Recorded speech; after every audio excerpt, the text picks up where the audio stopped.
Բարյոսելի քույր եղբայրներ ջան, եկեք փոքր հավելում ունենանք նվիրված մեր վերջի ձայնագրությանը։ Մի քիչ կանրադառնանք աստվածաբանական թեզիսի, ընդհանուր կանրադառնանք, թե ինչ է նշանակում Աստծո իմաստություն եւ այդ իմաստության խորություն։ Մեր վերջի ձայնագրության մեջ մենք սա խոսեցինք։ Տեսեք, Պողոս առաքյալը 9-րդ գլխի Հռոմեացիս 9-րդ գլխից մինչև 11-րդ գլուխը անդրադառնում է Աստծո փրկության ծրագրին եւ արդեն 33 համարից մինչև 36 համարում մենք տեսնում ենք Պողոս առաքյալի ցնծությունը, որը արտահայտում է այդ ծրագրի հանդեպ ունեցած հատկությունները, այսինքն Պողոս առաքյալը առաջինը փրկության ծրագրի մեջ տեսնում է Աստծո մեծ իմաստությունը, ով Աստծո մեծության եւ իմաստության եւ գիտության խորությունը։ Նույնիսկ ինքը տեսնում է այս գիտություն բառը, գնոսիս բառը, որը նշանակում է Աստծո իմաստության եւ հասկացողության։ Սա շատ կարևոր բառեր է, որ Պողոս առաքյալն արտահայտում այդ փրկության ծրագրի հանդեպ, չնայած որ այդ փրկության ծրագրի մեջ բաղադրիչը հանդիսանում իր ազգի անկումը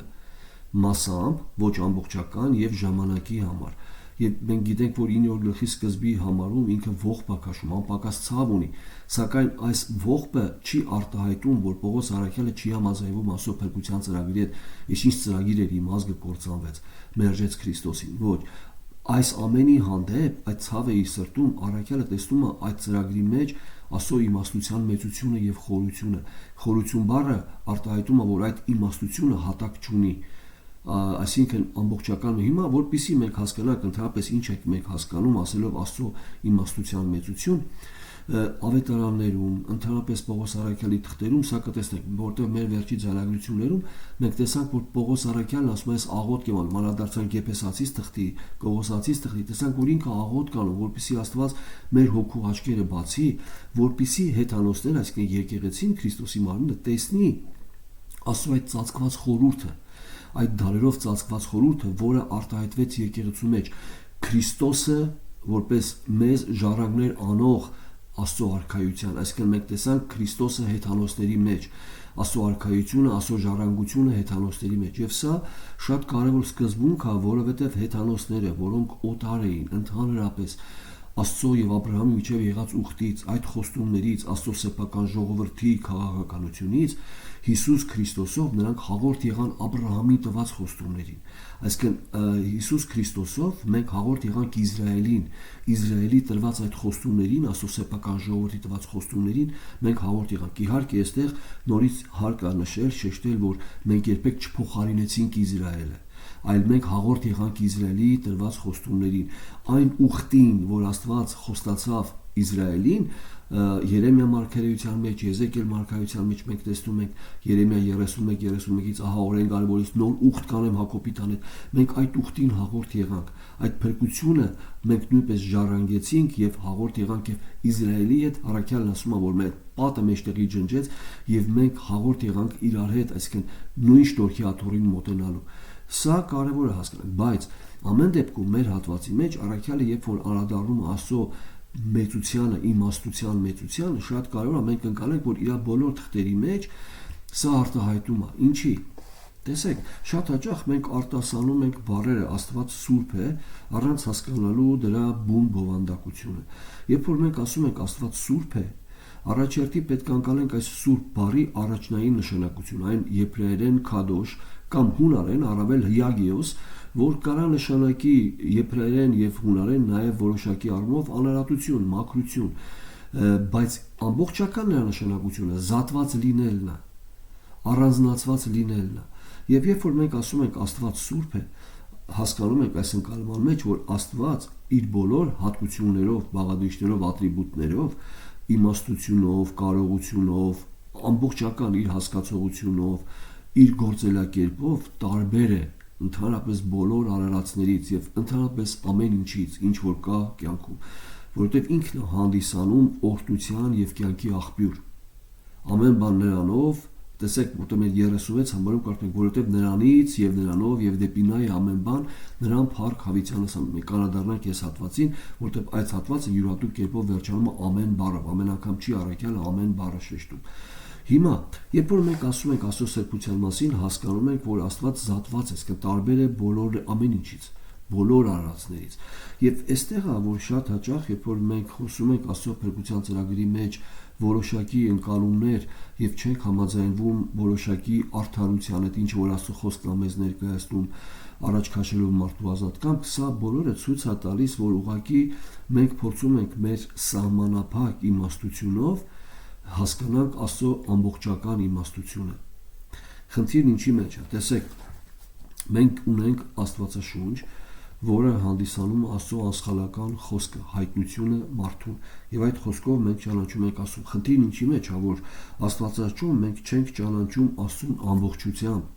բայց ճանաչում ենք Աստծուն ճշմարտությամբ, այն հայտնության չափաբաժինը, ինչ որ Աստված հայտնել է։ Նորից, Աստվածաշունչը մեզ չի տալի Աստված ճանաչության ամբողջությունը,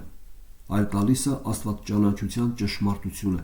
Աստվածաշունչը մեզ տալիս է ճշմարիտ Աստծուն ճանաչելու հատկությունը, մեզ մղում է ճշմարտապես Աստծուն ճանաչելու, ոչ թե ամբողջությամբ Աստծուն ճանաչելու։ Սա շատ կարևոր է հասկանալ։ Ամբողջությամբ Աստծուն մենք կճանաչենք հավիտենականության մեջ։ Հավիտենականությունը բավարար չի, որ մենք ամբողջությամբ Աստծուն ճանաչենք։ Աստված այդքան մեծ է եւ իր բոլոր հատկություններով։ Բայց ամեն դեպքում այն ինչը որ Աստված իր իմաստությունով գտավ, որ պետք է մարդուն հայտնի, այն Աստված հայտնեց մարդուն։ Եվ սա Աստծո անսխալական խոսքի մեջ է Աստվածաշունչը։ Դրա համար մի քիչ հետո մենք երբ որ կանրադառնանք արդեն մյուս զանագության մեջ այս ընդհանուր ծրագրից արտադրված երկրորդ հատկության, եւ սա Աստծո ճանապարհների եւ դատաստանների անքննելի, մարդու համար անհասանելի լինելն է, ավելի խորը բաների մենք կանրադառնանք։ Բայց հիմա եկեք կանրադառնանք ինչ նկատի ունենք ասելով, որ Աստված սուրբ է։ Առաջերտին այն նշանակում է, որ Աստված անփոփոխ է։ Անփոփոխ, տեսեք, մենք բոլորս տարբերվում ենք Աստծուց փոփոխական լինելով։ Առաքյալը կամ մարգարեն շատ հաճախ Սաղմոս 2-ն ասում է ինչպես ենք մենք շորերը ամեն անգամ փոխում, եւ մեր շորերը փոխելով մենք չենք փոխվում։ Մնացած ամեն ինչ որ Սաղմոսը մենք կընթերցենք, ամեն ինչ որ կա կյանքում, դրանք բոլորը հեղինակը կոչում է Աստծո հագուստ, ասում Աստված ամեն ինչ փոխում է հագուստի նման, բայց ինքը մնում է նույնը, ինքը անփոփոխ է։ Այսինքն, երբ որ մենք խոսում ենք Աստծո անփոփոխության մասին, մենք խոսում ենք նրա աստվածության անփոփոխ լինելու, որտեղ հարցադրումներ կա, որ դե դեպքում չէ որ Աստված մարդկային մարմին չուներ եւ ինչ որ մի շրջանում տեսնում ենք, որ մարդկային բնություն ստացավ աստվածության երկրորդ անձը Հիսուս Քրիստոսը։ Այո, բայց այստեղ մենք չենք խոսում Աստծո փոփոխության մասին, մենք խոսում ենք Քրիստոսի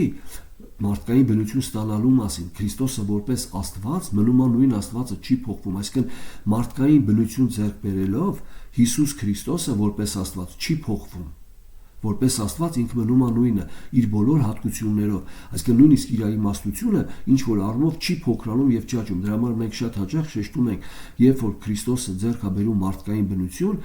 իդիոմատում, կոմունիկացիոն իդիոմատում, սա լատիներեն այն աստվածաբանական սկզբունքն է, որը ցույց է տալի, որ Քրիստոսի կատարյալ մարդեղությունը չի փոքրացնում նրա կատարյալ աստվածությունը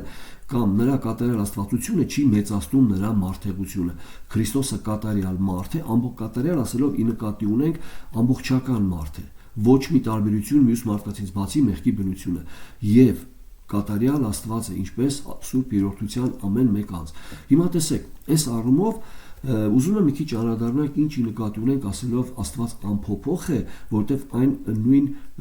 արտահայտությունն է Աստծո սուրբ լինելու։ Երբ որ մենք ասում ենք Աստված սուրբ է, առաջերտին հասկանում ենք Աստված անփոփոխ է։ Աստված նույնն է։ Դրա համար տեսեք, երբ որ Աստված հայտնվում է Մովսեսին, ես եմ որ եմ, խոսքը ուշադիր եղեք, այն հնչում է ներկայի մեջ։ Աստված չի ասում ես էի, ասում է ես եմ։ Աստված եւ անցյալի մեջ ներկա է, եւ ներկայի մեջ է ներկա, եւ ապագայի մեջ ինքը միշտ ներկա է։ Ես եմ, որ եմ։ Սա առավել արտահայտում է, որ չկա ինձանից բացի որևէ մեկը։ Ես եմ։ Եվ այս ես եմ-ը ամբողջացնում է Աստծո նաեւ անփոփոխ լինելը։ Տեսեք, որպեսզի առավել մենք հասկանանք։ Տեսեք, վերջի մարգարեն Մաղաքյան, ընդհանուր Մաղաքիա մարգարեությունը 400 տարի Աստված հայտնություն չի տալի, չկան մարգարեներ։ Նոր Մաղաքիա մարգարեից հետո վերջի 5 տականի մարգարեն մենք կարող ընկալենք, որին Հիսուս Քրիստոսը կոչում է ամենամեծ մարգարեն, Հովհաննես Մկրտիչն է։ ով ինչով է մեծ, որովհետև Հովհաննես Մկրտիչը ուղղակի տեսնում է Մեսիային, եթե մյուս մարգարեները խոսում էին Մեսիայի գալու մասին, խոսում էին պատկերավոր, խոսում էին աստվածախալական խոսքը Մեսիայի, խոստացված Մեսիայի մասին, այն սերունդը, որ Աստված խոստացավ Աբրահամին, որով մյուս ազգերը նույնիսկ կորտվեն, այս վերջի մարգարեն Հովհաննես Մկրտիչը ուղղակի ցույց տվեց Քրիստոսին եւ նույնիսկ մկրտեց Քրիստոսին։ Հիմա տեսեք, այս առումով շատ կարևոր է մենք հասկանանք Մաղաքիա մարգարեն, վերջի մարգարեն լինելով, ինքը խոսում է Հովհաննես Մկրտիչի կամ Եղիայի գալու մասին, եւ մենք կարդում ենք, տեսեք, 3-րդ գլխի առաջավորում, ահա ես ուղարկում եմ իմ դեսպանը, որ ճանապարհ պատրաստե իմ առաջին, Տերն ասում, եւ հանկարծակի է գալու իր տաճարի մոտ այն Տերը, որին դուք որոնում եք, եւ ուխտի հրեշտակը, որին դուք հասնում եք, հավանում եք, ահա նա գալիս է, ասում է Զորաց Տերը։ Խոսքը գնում է Հիսուս Քրիստոսի մասին եւ անդրադառնում է Իսրայելի վերջի շրջանին, անդրադառնալով, որ Աստված կնստի եւ ինչպես արծաթ հալեցնող կմաքրի Իսրայելը։ Եվ մենք գիտենք, որ վերջի սերունդը կա, որ պիտի փրկվի, այսինքն որը շնորհքի ցույցապես մնացորդ լինի զանգվածային առումով։ Եվ ամբողջ Հակոբը կփրկվի, այդ սերունդը, որը կտեսնի Քրիստոսին կամ որը մեծ նեղության մեջ կընդունի Քրիստոսին։ Հիմա այս պարագայում, երբ որ խոսում է Աստված այս մասին, վերջի գալուստի մեջ, որպեսզի ցույց տա, որ այն ուխտը, որ ինքը խոստացել է Աբրահամին, այն կատարելու է, անդրադառնում է իր անփոփոխ լինելուն։ Տեսեք 6 համարում, ես ժամանակը խնայելու համար չեմ ուզում ամբողջ ընթերցեք եւ մեկնաբանեք, 6 համարում ասում է, որովհետեւ ես Տերս, ուշադիր լսեք, որովհետեւ ես Տերս, այսինքն այս ինչ որ վերևում դուք կկարդաք, դրա հետ է կապված, որովհետեւ, այսինքն ինչ որ ասեցի, որովհետեւ ես Տերս չեմ փոխվում։ 6 համարը, Մաղաքիա 3:6 նայեք, որովհետեւ ես Տերս չեմ փոխվում։ Եվ ինչի հետ է կապված նրա փոփոխություն չկրելը, եւ դուք, ով Հակոբի որդիք, չեք սպառվում, քանի որ ես խոստացել եմ եւ միշտ խոստացել եմ, որ կպահեմ շնորհքի ընտրությանպես մնացորդ, սա է պատճառը, որ դուք չեք սպառվում։ Իշ մեկ Երեմիա մարգարեն ինչ ասում, եթե Տիրոջ ողորմությունը չլիներ, ոչ մեկս չէինք մնա։ Այն Տիրոջ ողորմությունն է, իսկ ողորմությունը կապված է նրա անփոփոխ լինելու եւ նրա խոստումների հետ։ Այսինքն Տիրոջ ողորմությունը ուղղակի արտահայտում է Աստծո հատկությունը, քանի որ Տերը խոստացավ, քանի որ Տերը անփոփոխ է, այդ խոստումը մնում է որպես խոստում եւ ի վերջո այն կատարվում է, որովհետեւ Տերը անփոփոխ է եւ այդ խոստումը հիմքում ունի նրա ողորմությունը։ Այսինքն Աստված չի վարվում այդ ժողովրդի հետ արդարությունով, չի կործանում, այլ ողորմություն է պահում այդ ժողովրդի վրա եւ սա նրա անփոփոխ լինելն է։ Հիմա, որpեսզի մենք հասկանանք ինչ է նշանակում ես Տերս չեմ փոխվում, սա նշանակում է, որ Տերը երբեք չի զղջում։ Մենք անդրադառնանք սրան։ Ինչի, որովհետեւ երբեք Աստված չի սխալվում։ Ինչի, որովհետեւ Աստված ինչ որ անում է, ինչ որ ծրագրում է, առաջի հենց սկզբունքից այն կատարյալ է։ Այդ ծրագիրը փոփոխության արժանի չի, որովհետև Աստծո իմաստությունով է այն ծրագրված, որովհետև Աստված իմաստության մեջ չի աճում։ Այնպես չի, որ Աստված մի քանի տարի հետո ավելի իմաստուն է դառնում, քան թե կար։ Հիսուս Քրիստոսի պարագայում, Հիսուս Քրիստոսի մարդկային բնությունը աջողական է, որտեղ այն կատարյալ մարդ է, ամբողջական մարդ է։ Հիսուս Քրիստոսը ծնվելուց քայլել չգիտեր, այն պիտի սովորեր քայլել, խոսել չգիտեր, պիտի սովորեր, նա մարդեղությունն է, այսինքն նրա մարդկային բնությունն է, բայց Հիսուս Քրիստոսը որպես Աստված չի աճում, սիրելիներս, ինքը անփոփոխ է, ինքը որպես Աստված կատարյալ է հասկացողության եւ իմաստության մեջ։ Բայց քանի որ այդ աստվածությունը մարդկային կատարյալ բնության հետ է, այսինքն այդ նույն անձի մեջ է այդ բնությունը, մենք տեսնում ենք Քրիստոսին որպես կատարյալ մարդ, եւ որպես կատարյալ մարդ տեսնում ենք, որ Քրիստոսը դեռ պիտի շնորհ գտներ, պիտի սովորեր, պիտի որոշակի, այսինքն որպես բնական մարդ պիտի անցներ մարդկային այդ հասակի փուլերը։ Բայց որպես Աստված ինքը կատարել է։ Սա շատ կարևոր է մենք հասկանանք։ Ուրեմն, երբ որ մենք ասում ենք Աստված անփոփոխ է, առաջի հերթին հասկանում ենք, որ Աստված չի աճում ոչ իմաստության մեջ, ոչ կարողության մեջ։ Եվ սա կարևոր է, որպես մենք աստվածաբանական թեզ ընկալենք աստվածաշնչյան խոսքի քաղումից, որովհետև կա արդեն վարդապետություններ, որ Աստված ապագան չգիտի, Աստված ուղղակի նայում է, թե մարդը ինչպես կվարվի եւ նոր որոշում է ինչ ծրագրի։ Այսինքն սրանք բոլորը այն թեզերն են, որ չեն արտահայտում Աստծո անփոփոխ լինելը կամ նրա կատարյալ լինելը։ Այ այստեղ ամբողջ խնդիրը։ Հիմա տեսեք, ի տարբերություն մեզ, մենք աճում ենք մեր իմաստության մեջ։ Աստվածաշունչը նորոգում է մեր միտքը, այնինչ որ մենք չգիտեինք, որպես իրականություն։ Աստվածաշունչը մեզ տալիս է այն որպես իրականություն, որովհետև մարդը իր անկումից սկսած, մարդը իրականության հանդեպ մարդու համար իրականությունը ծածկված է եղել, ինչի որովհետև մարդը խաբկանքի մեջ է եղել։ Եթե հիշում եք, երբ որ սատանան մտնում է Եդեմի պարտեզ, իր բուն, հիշում եք Հիսուս Քրիստոսը ինչպես է ներկայացնում սատանային, ինքը ասում է նա ստախոսը եւ ստության հայրը, այսինքն ստություն ծնողը։ Ինքը սատանան ինչ արեց մարդուն, ինչպես մարդը անկում ապրեց, այն ուղղակի խաբեց մարդուն Աստծո հանդեպ, Աստծո հատկությունների հանդեպ, ասեց, որ Աստված ստախոս է, Աստված էգոիստ է, Աստված ձեզ չի սիրում, եթե սիրեր ձեզ թույլ կտալ, որ այդ ծառից ուտեք, բայց իրականում Աստված ասեց այս ծառից չուտեք, արտահայտելով իր սերը, որ չուտեք, չվնասվեք։ Այսինքն տեսեք, սատանան խաբում է, կերեք, չեք մեռնի, Աստված ասեց չուտեք, կմեռնեք հետևանքում, սատանան ասում է չեք մեռնի, այսինքն ինքը ստախոս է։ Ինչի մեջ է ինքը սուտ ասում, ես ինչի եմ սա ուզում ցույց տալ, որովհետև մենք հասկանանք, որ մենք ընդհանրապես Աստվածաշնչով աճում ենք ճշմարտության մեջ, այսինքն Աստվածաշունչը մեզ տալիս է իրականություն, ինչը որ մեզանից ծածկել է սատանան։ Տեսեք, մենք Աստվածաշնչով ճանաչում ենք ինչպիսին է Աստված։ Սատանան մեզ խաբում է ինչպիսին է Աստված։ Հենց Եդեմի պարտեզում ինքը 3 կարևոր սկզբունք խաբեց։ Առաջինը խաբեց ինչպիսին է Աստված, երկրորդ խաբեց ինչպիսին ենք մենք, մարդիկս, ասեց Աստվածներ կլինեք, հիշում եք։ Այսինքն դա խաբկանքն է։ Եվ այսօր մարդը դեռ այդ խաբկանքի մեջ է։ Նրանք, որոնք Քրիստոսի հետ չեն, չունեն այդ Աստծուց ստացած իմաստության ծրագրի հասկացողությունը, փակ է նրանց աչքերը, կուրացած է, սատանան կուրացրել է, որպեսզի Աստծո փառքը չերևա։ Նրանց համար իրականությունը ծածկված է։ Նրանց համար իրականությունը այս ֆիզիկական կյանքն է, ֆիզիկական արժեքները։ Այլ իրականություն նրանց համար չկա։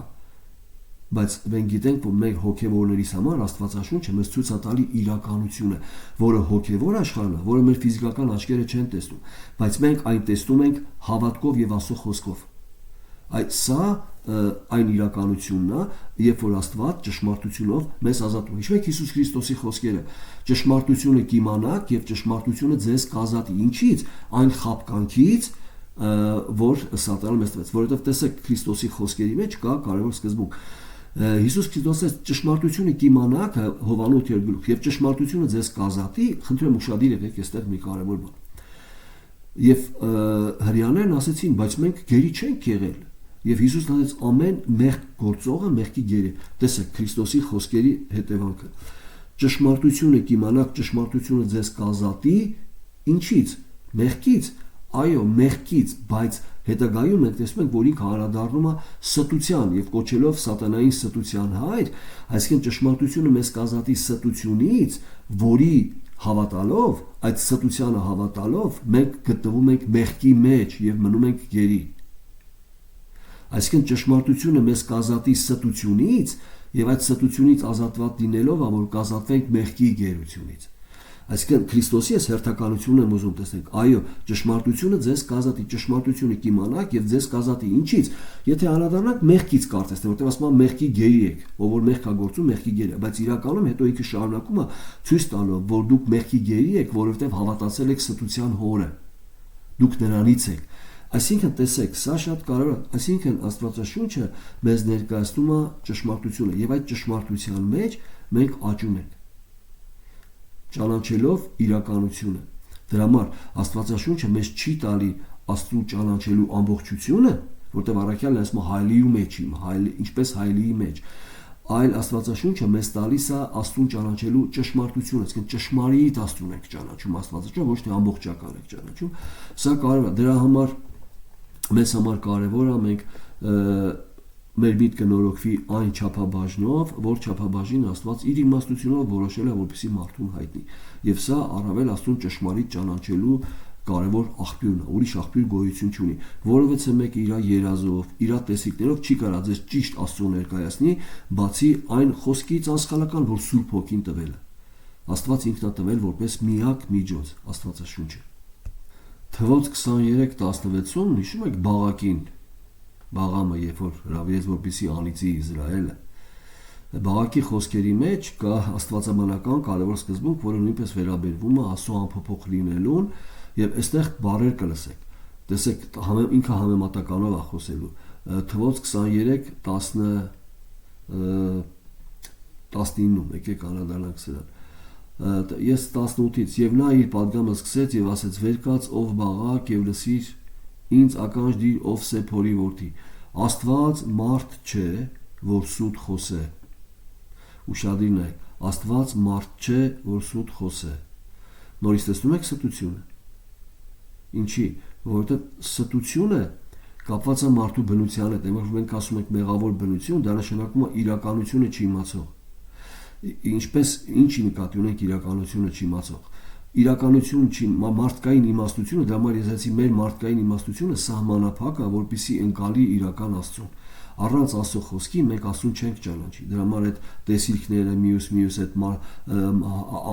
անհատական հայտնությունները շատ զգույշ եղեք։ Այդ սուտ մարգարեությունները, կյանքի, մենք միշտ կանադառնանք այս ամեն ինչին, կյանքի պարագաներով Աստծո կամքը գտնելը, դրանք բոլորը խաբկանքի ենթակա է, սիրելիս, որովհետև մեր մարդկային միտքը սահմանափակ է, եւ սահմանափակությունը արտահայտվում է ստության մեջ, այսինքն մեր հասկացողության օղակները սուտ են, այսինքն իրականը չեն։ Մենք բաներ ենք տեսնում եւ մենք պատկերացնում ենք, եւ այդ պատկերացումը այնքան է մեզ համոզմունք տալի, որ մենք մտածում ենք մենք իրականությունը գիտենք։ Իրականում մենք իրականությունը չգիտենք։ Մեր պատկերացումները, այդ մտքերը, որ մենք ունենք, մեզ մղում են, որպեսզի հնազանդվենք այդ մտքերին եւ գնանք գործողության այդ մտքերի ներքո։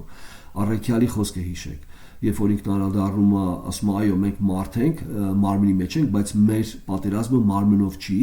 այլ բերդեր ենք քանդում եւ ամեն մի միտք կամ ամեն մի հասկացողություն կամ ամեն մի սիլագիզմ, եզրահանգում գերի ենք անում Քրիստոսին։ Մեր մարդկային հասկացողության մեջ չկա մի միտք, որը նեյտրալ է, այն կամ Աստծո խոսքի մեջ նորոգված է, այսինքն իրականը դարձած, իրական տեսանկյունը ունենք,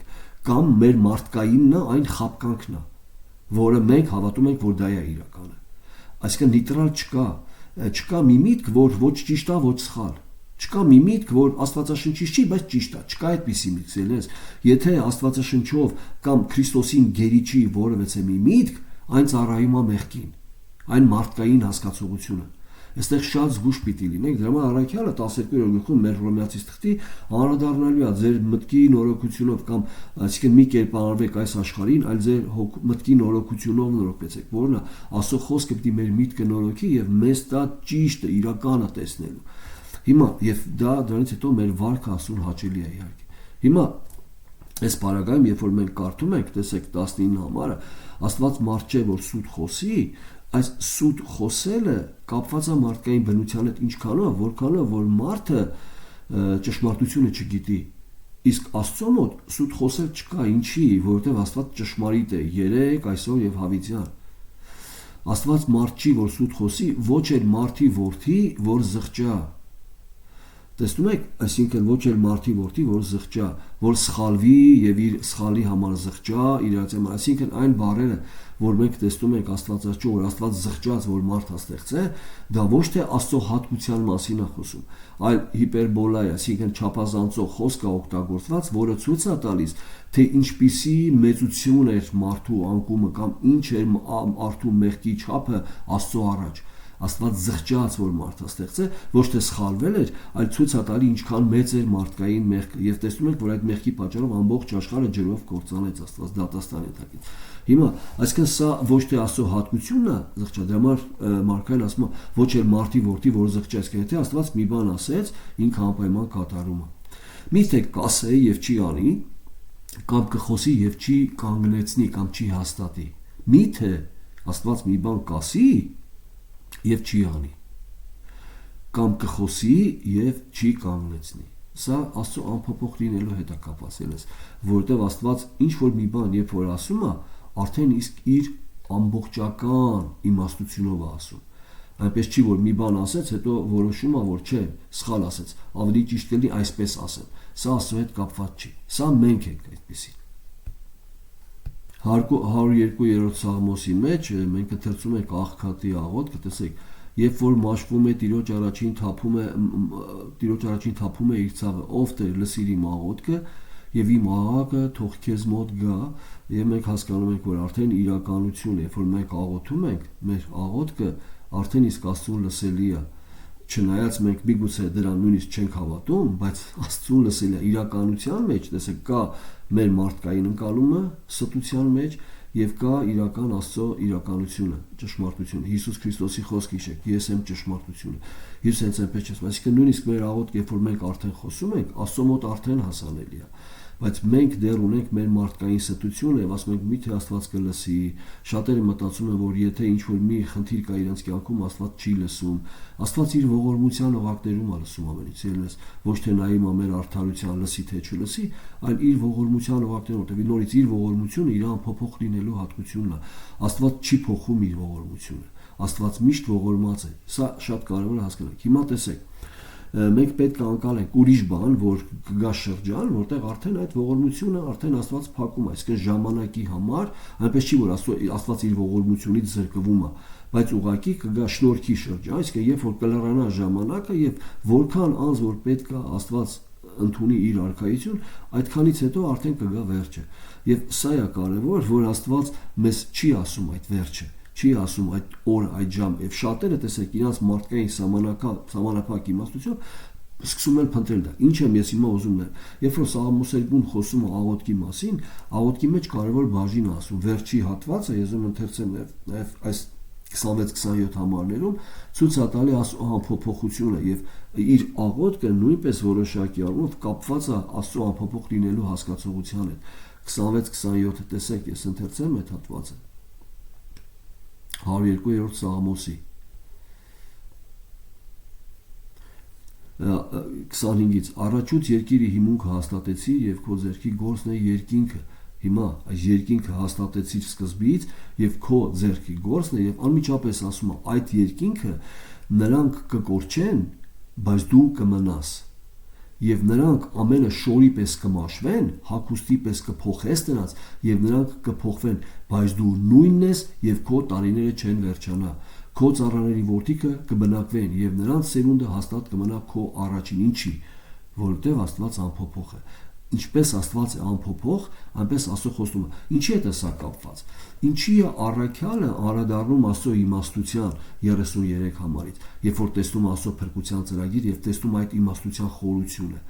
այդ հասկացողության մեծությունը։ Ինչի, որովհետեւ տեսնում է, որ ինչ որ Աստված խոստացել է Աբրահամին, Իսրայելի կյանքում դեռ իրականացնում է վերջի սերունդի վրա։ Այսա Աստծո, հիշում եք ես ասացի այս ընտրությունը, մենք խոսացինք այդ մասին, քանի որ Աստված ընտրեց Իսրայելը որպես իր ժողովուրդ, այն կապ չունի այդ Իսրայելը անկում ապրեց Քրիստոսին մերժեց, այն մնում է Աստծո ժողովուրդ, որտեղ ուխտի շրջանակում Աստված նրան ընտրել է որպես սեփական ժողովուրդ եւ այլ ֆունկցիոնալ դերի համար, ոչ թե փրկության համար։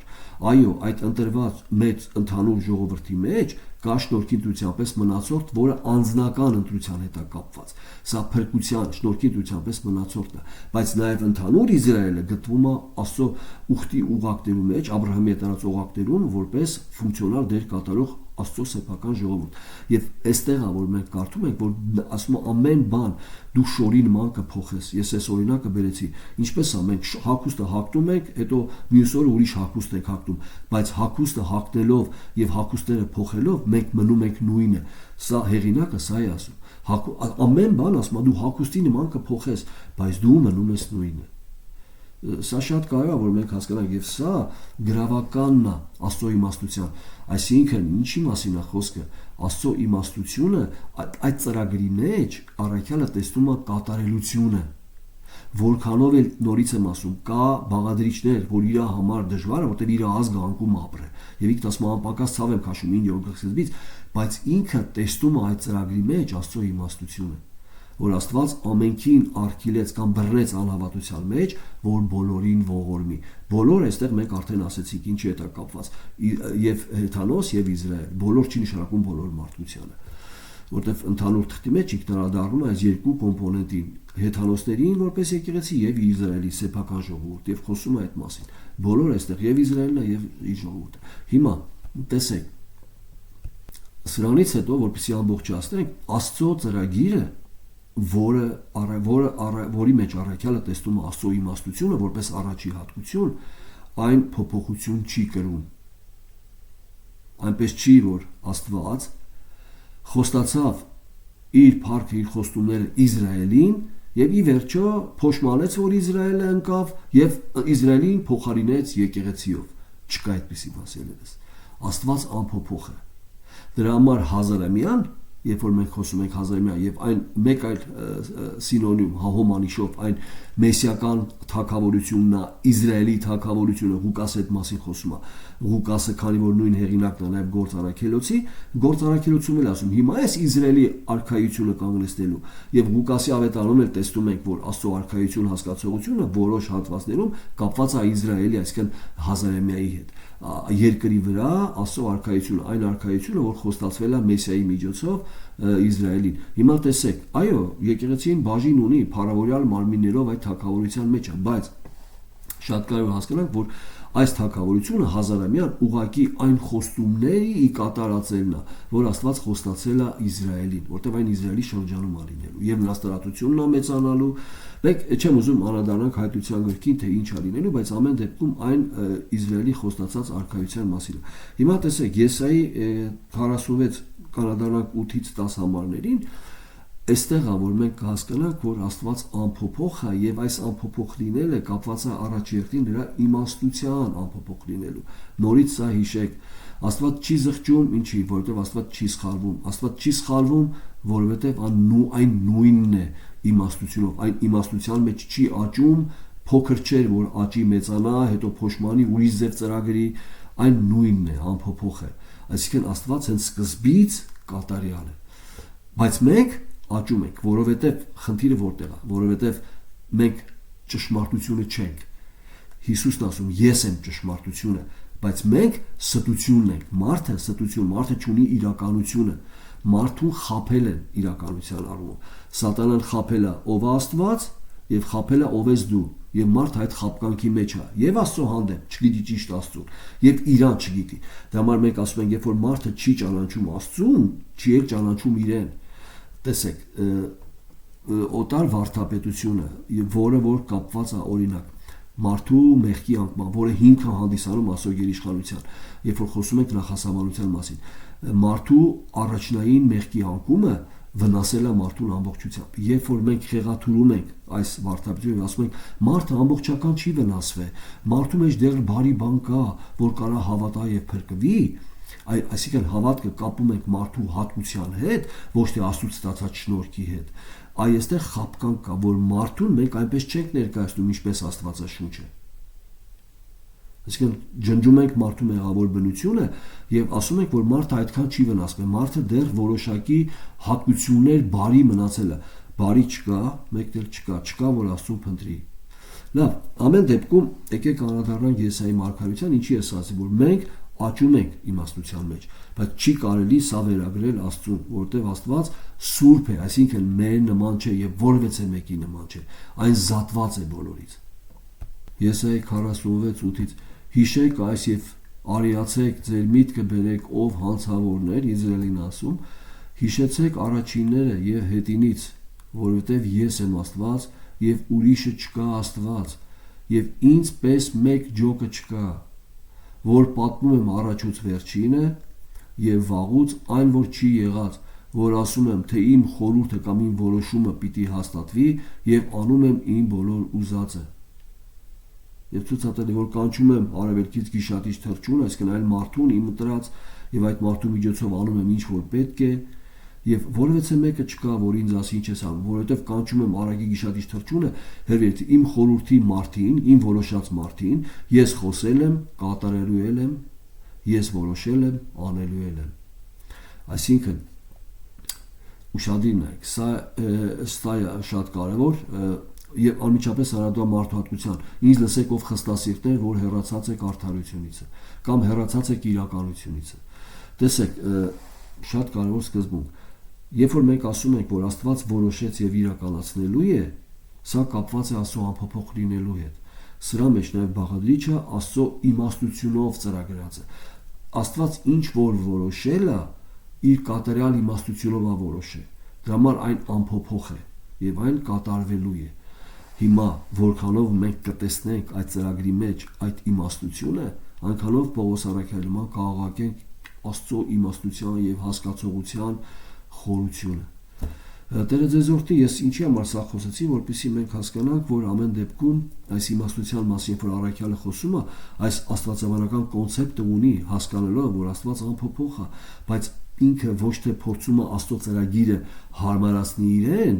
Աստծո ծրագիրը կտրտի, այնտեղից հանի նախասահմանությունը, սուվերեն ընտրությունը, գերիշխանությունը եւ հարմարացնի իր մարդկային ընկալման, այլ ինքը իր փոքր հասկացողությունով, սակայն ունենալով Աստծո խոսքի մեջ Աստված ճանաչության ճշմարտությունը, տեսնում է այս իմաստությունը եւ համաձայնվելով աղաղակում է, ինչ մեծ է Աստծո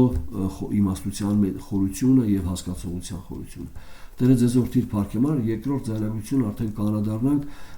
երկրորդ հատկության, որտեղ տեսնենք, որ Աստված մարդու համար անհասանելի է։ Առաքյալը նաև սա է որպես հատկություն ներկայացնում ծրագրի անհասանելիությունը, որ մարդը իր հասկացողությունով անկարող է ըմբռնի Աստծո ծրագիրը, եթե Աստված այն մարդուն չհայտնի։ Տերը ձեզ օրհնի փառքի համար։ Ամեն։